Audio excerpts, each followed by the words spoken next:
ते आणि महाविकास आघाडीचे मार्गदर्शक पवार साहेब, महाआघाडीला जिवंतपणा आणण्याचं काम ज्यांनी केलं, शिवसेना प्रमुख उद्धवजी ठाकरे, एक कार्यक्षम मुख्यमंत्री आम्ही विधिमंडळामध्ये बघितले। त्या देशाचे, या राज्याचे माजी मुख्यमंत्री पृथ्वीराज चव्हाण,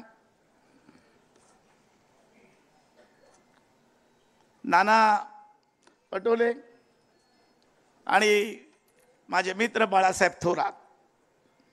मी पहिल्यांदा उद्धवजींना धन्यवाद देईन। आजच्या या महाविकास आघाडीमध्ये कोण मुख्यमंत्री हे भांडवल करून युतीचे सगळे नेते सतत बोलत असतात, पण उद्धवजींना मी सांगू इच्छितो, मुख्यमंत्री तुम्ही लोक ठरवणार नाही, खालची जनता ठरवणार आहे। खालची जनता ठरवणार आहे आणि त्यामुळे त्याचा प्रश्न नाही आहे। महाविकास आघाडीत मी सुरुवातीला सांगत होतो की 40 जागा आपण आणतो, कोकणाने आम्ही फसवलं, पैशाचा पाऊस समुद्रात आला, समुद्राला मिळालं, बेसावध राहिलो आम्ही। शशिकांत शिंदे आजही खासदार आहे,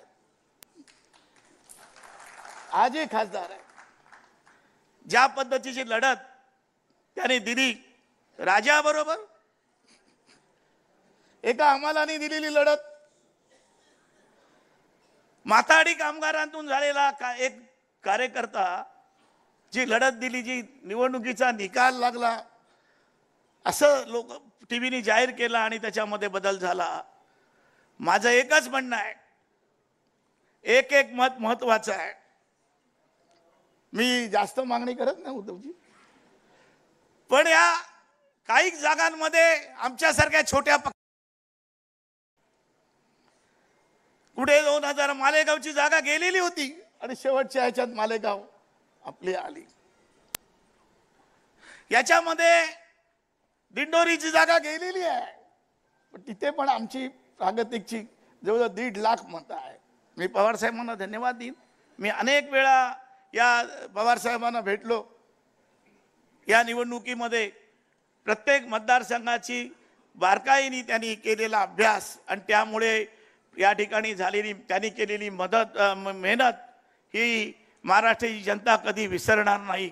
एक ऐतिहासिक अशी कामगिरी पवार साहेबांनी या निवडणुकीमध्ये केलेली आहे आणि या निवडणुकीमध्ये खऱ्या अर्थाने